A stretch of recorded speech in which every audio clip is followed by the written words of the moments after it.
It's now time for what's trending. The lovely Caroline Obuya is here with us. Good morning to you, Caroline. Let's begin with the finance bill.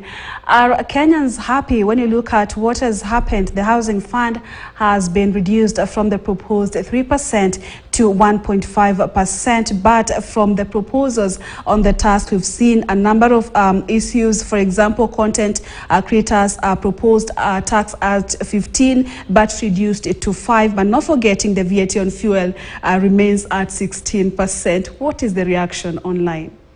Good morning, Purity. The reactions have been coming in fast. They've been coming in furious, and they have been coming in following the 5-day retreat of the Finance Committee to Naivasha, which came up with recommendations that they are going to change some clauses. These clauses, of course, they have really not divulged which controversial clauses are this that they're going to change.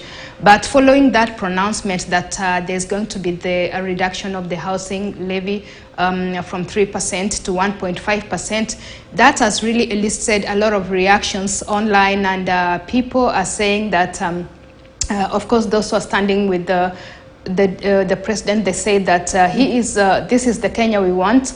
The president, William Ruto, is a person who listens to the people on the ground and acts accordingly to how they want. But people feel that some other people feel that is really not listening, that is playing with Kenyans' minds. One of the people who was actually trending over the weekend following this pronouncement is Githunguri MP Gathoni Wamchomba. Gathoni Wamchomba came out strong, saying that this finance bill is, it's punitive, it's not impressive, it's scandalous. Those were her words. And so following her pronouncement that it's a punitive bill, people say that she has been bought by Azimio, which is supporting not supporting, of course, the finance bill. And but those who stand with Wamchomba say that she is entitled. It's a democratic right to reject the bill. In any case, she is acting on the people, on behalf of the people who have sent her to go to Parliament and say that we reject this bill. So she should not be castigated. She should not be seen as to be working with the Azimio. So Kenyans weigh in. They're saying that the reduction, they did not demand for the reduction. They want the whole thing to be scrapped. So basically, such are the sentiments coming online, and we wait to see what are these clauses that the committee came up with, the controversial clauses, and what recommendations have been made to it, Purity. Yeah, and let's see what happens, because we've also seen, like, for example, export levy, the proposed was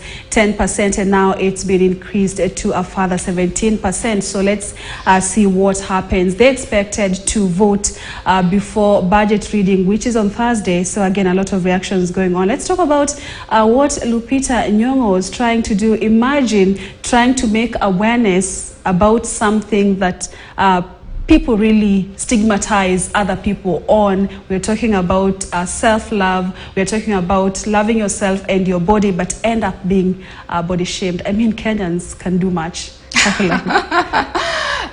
Lupita is creating online talk week after week, month after month. It started with, you saw her going bald with the tattoos on her, using henna or whatever she's using on her head.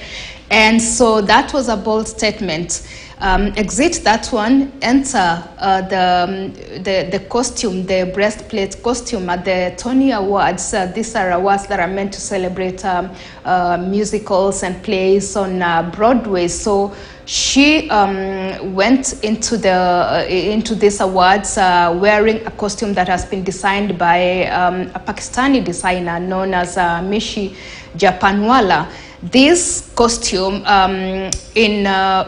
in Lupita's words, she says that she feels honored, she feels humbled, she feels energized in this costume that she wore. The costume depicts, the designer designed the costume to depict Lupita's body, her torso, and, she was wearing it under a black suit. And so this has really elicited mixed reactions online, and some people are saying, yes, girl, you are queen, you rocked that breastplate so well, and you have sent a strong message out there about body shaming, because Lupita says she is wearing it because she is, wants to popularize, there are people who are body shaming others, and she's standing against that, and that's why she chose to wear that costume to the Tony Awards. And there are those who are not feeling Lupita, and they are saying that Lupita, she just looked like she was in a laboratory, a biology laboratory, and she just stepped out of the lab and rushed direct to Tony Awards with that costume. She looked like it was like a specimen in a laboratory. Others, they feel like that was an epic fail from the Wakanda star. I mean, that they have seen better of her, but that one, it was really disgusting. It was ugly. It was a bad thing to wear to the awards, and they're asking, what happened to the dress code and the red carpet? And so such are the reactions that are coming out following the Lupita's choice of dress to the Tony Awards. And actually we have that whole story in our standard newspaper today, so you can grab a copy and read through it on page 3. Absolutely. And before we take a break, I know a lot of conversation is ongoing online. DP Rigathi Gachagua talking about how strong the coffee cartels are. Like, maybe we can finish this conversation with that. DP Rigathi Gachagua was yesterday all over talking about they had a coffee session somewhere in Mount Kenya, and he was talking about the coffee cartels and how powerful cartels, and this did not skip the fact that his brother Nderitu Gachagua, who was a former governor and passed on, came up. He was actually trending. May so rest in peace. And DP Rigathi Gachagua said that his brother was very strong in trying to fight these cartels. And the moment he mentioned about wanting to do away with the cartels went ahead and allegedly poisoned his brother. And after that, his health started deteriorating. He was healthy until he mentioned the coffee cartels, and the DP claims that they poisoned Nderitu Gachagua, that his death, as the family believes, was from the coffee cartels that is really fighting hard to get rid of. So people feel like unless he has enough evidence to substantiate and accompany his claim, it only just remains rumors and propaganda. On the coffee side, there are those who feel that he's really doing a good job. He's coming out strong and trying to fight cartel who have really muzzled the people there, and the farmers are not getting value for their coffee.